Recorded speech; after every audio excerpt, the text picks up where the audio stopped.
The exoskeleton of the alien's chitus bore marks of innumerable conflicts, scorch marks, a slight limp, and jagged scars.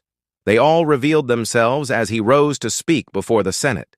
His voice, gritty and deep, reverberated throughout the room, amplified by advanced technology. "Honored delegates," he began, "I come before you, not as a representative of the Empire, not as a soldier, but as someone who has seen the truth you refuse to acknowledge." He paused, his complex expression unreadable as skeptical eyes examined the assembly. Whispers spread among the audience. Some turned to their aides, while others folded their arms in defiance. The wrathful tension in the room was palpable. "Despite this," he continued, "you think Earth is a backwater. You believe its residents to be inconsequential, primitive, broken, but you're mistaken." A surge of amusement rippled through the chamber. General Kestel, a tall figure with sharp, angular features and an air of superiority, sneered. "We've heard these stories before, Ghoul. Earth is insignificant, scarcely worthy of the Empire's attention. Their weapons are uncivilized, their methods absurd. What could they possibly do against us?" The veteran's jaw clicked, a tense twitch betraying his unease. "You don't understand, General. You should fear their weaponry. But more importantly, you should fear their spirit. Humans are not afraid of war. They thrive in it." The room became tense.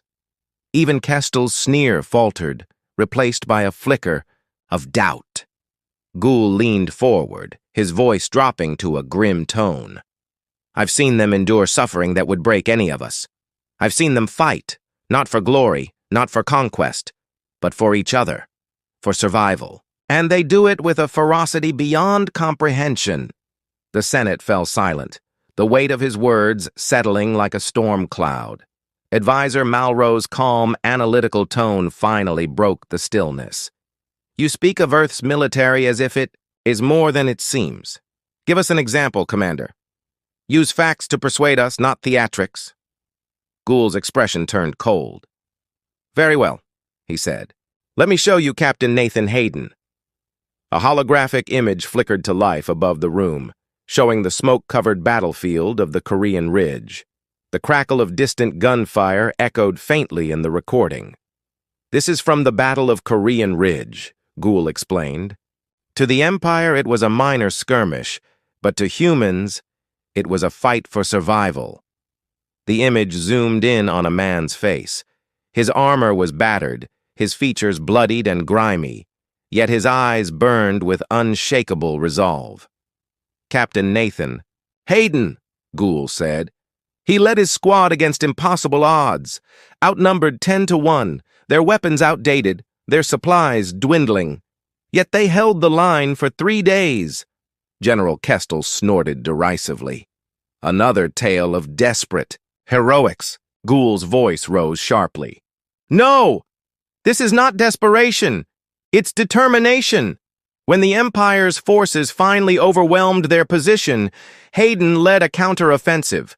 He fought with bare hands and a scavenged firearm, refusing to yield until reinforcements arrived. By then, more than half his squad had fallen, but they held the line. The hologram faded, leaving a heavy silence in its wake. "Humans are not bound by logic or fear," Ghoul continued, his voice quieter now. "They fight when reason says they should surrender. They endure, adapt, and when cornered, they become the most dangerous force in the galaxy." The room remained tense. For the first time, the Emperor stirred, though his face remained hidden in shadow. His icy voice carried an ominous weight.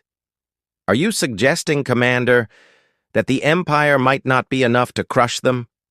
Ghoul's mandibles clicked. "I suggest you be cautious. Earth's armies will not surrender, and if you continue to underestimate their capabilities, the price will be incalculable." The chamber erupted into whispers and accusations. Some called Ghoul a coward, others demanded his dismissal, but a few sat in thoughtful silence, their expressions unreadable. As Ghoul turned to leave, his scarred form disappearing into the antiseptic, halls of the imperial palace. His mind lingered on memories of Earth. The faces of the human soldiers he had fought against burned in his memory, eyes filled with a fire he had never seen in any other species. He muttered to himself, "May the Empire never have to face them again." Piercing the clouds, they descended on Earth's main population centers: New York, Beijing, London, and Moscow. Civilians dispersed in precision and fear as the Empire's shadow fell upon their cities, shuddering under the strain of forces encroaching. On the perimeter, Nathan Hayden, the city captain, stood on a peak overlooking the mayhem below. His face, flushed with fatigue and determination, was illuminated by the skyline consumed in flames. Beside him, Sergeant Ethan Tyler adjusted his helmet, the SL insignia across the back of his medic's pack glinting faintly. The two men exchanged grim looks as the first wave of alien infantry began launching from the crafts above. Tyler's voice cut through the tension, steady despite the stress in the air. "They're hitting us hard and fast. No time to regroup, Hayden." "What's the plan?" Hayden's keen eyes scanned the horizon. "We hold them in the conflict as long as possible to buy time for the civilians to evacuate. They'll be relying on us." Tyler nodded, tightening the strap of his pack. "Let's give them hell." The Empire's infantry advanced with flawless precision, their gleaming armor reflecting the fires consuming the city. Their sleek, extraterrestrial firearms sliced through human resistance with lethal accuracy, cutting through the defenders like a scythe through wheat. Yet, as they pressed forward, they encountered something they hadn't anticipated: a resilience forged in shadows. Hayden's troops utilized the fractured city terrain to their advantage, moving like phantoms among the ruins. Ambushes erupted from every corner, disrupting the Empire's rigid formations. Homemade bombs detonated, sniper fire tore through. Enemy ranks and officers were eliminated with pinpoint precision. In the chaos, Tyler worked tirelessly, dragging injured soldiers to cover and administering life-saving treatment. His hands moved with practiced efficiency, even as the ground trembled under artillery bombardments. "Stay with me," he whispered to a young private, whose leg had been severed by shrapnel. "You're not dying today." The Empire's early confidence faltered as human resistance intensified. From his command center aboard the Oblivion Spear, General Krestow scowled as reports of unexpected casualties streamed in. "General, the humans are employing unorthodox tactics," a technician reported uneasily. "They're using the terrain against us, targeting supply chains and executing surprisingly effective strikes." "Unacceptable," Krestow growled. "Deploy the armor divisions, crush them beneath our feet." The arrival of the Empire's armored units marked a shift in the battle. Massive war machines, armed with devastating firepower and protected by advanced energy fields, began reducing entire blocks to rubble. Forced to retreat, Hayden's men fell back to a narrow canyon, a temporary reprieve. "We can't hold them forever," one of Hayden's lieutenants muttered in frustration. "We don't need forever," Hayden replied resolutely. "Just long enough." As the Empire's troops entered the canyon, explosives detonated, collapsing rocks onto the advancing units. Human fighters emerged from hidden positions, their desperation fueling their ferocity.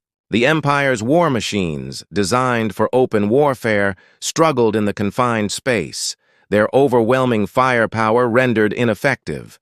For hours, the battle raged in close quarters. Smoke filled the air as Hayden led charge after charge, his weapon blazing. Tyler, a beacon of hope amid the chaos, tended to the wounded and fought alongside his comrades, unwavering despite the odds. When dawn broke, the canyon was littered with the remnants of the Empire's forces. Hayden, scarred and battered, stood amidst the wreckage. Tyler, bloodied but alive, approached him. "We did it," Tyler said hoarsely. "But they'll be back, won't they?" Hayden nodded, his gaze fixed on the horizon. "This was just the first wave. Next time, They'll come harder. Far above the battlefield, General Krestow reviewed the latest reports. The Empire's invincible facade had been shattered. For the first time, uncertainty flickered in his eyes. They shouldn't be capable of this, he muttered. Back on the ground, Hayden and Tyler rallied their remaining troops. Though battered, their resolve was unshaken. The fight for Earth was far from over. What had begun as an invasion was now a protracted war, a war the Empire hadn't anticipated. As the Oblivion Spear prepared for a final assault, Hayden hatched a desperate plan. Using stolen alien technology, he and a small team infiltrated the flagship. Moving through its labyrinthine corridors, they avoided patrols and neutralized security with precision. Tyler held the line, buying time as Hayden reached the ship's reactor. With practiced efficiency, Hayden set the charges. Tyler's voice crackled through the comms. "They're closing in. You've got a minute, tops." "Understood. Get out now," Hayden replied. Tyler hesitated. "Not without you." Hayden didn't answer. As alarms blared around him, he pressed the detonator. The Oblivion Spear erupted in a fiery explosion, its wreckage falling from the sky. The shockwave rippled across the battlefield, disabling the Empire's remaining ships and throwing their ground forces into disarray. From the surface, Tyler watched the destruction, a mix of triumph and grief in his eyes. As dawn illuminated the ruins, the Empire's armies began their retreat. Humanity had paid a steep price, but they had prevailed. Standing amidst the survivors, Tyler whispered a vow. "This isn't over. We'll fight, rebuild, and make them remember the cost of underestimating us." In the distant halls of the Imperial Senate, news of the defeat spread. The Emperor, once confident of victory, now faced the bitter reality of his miscalculation. The defiance of Earth would echo across the galaxy, inspiring hope in the oppressed and striking fear into the hearts of tyrants.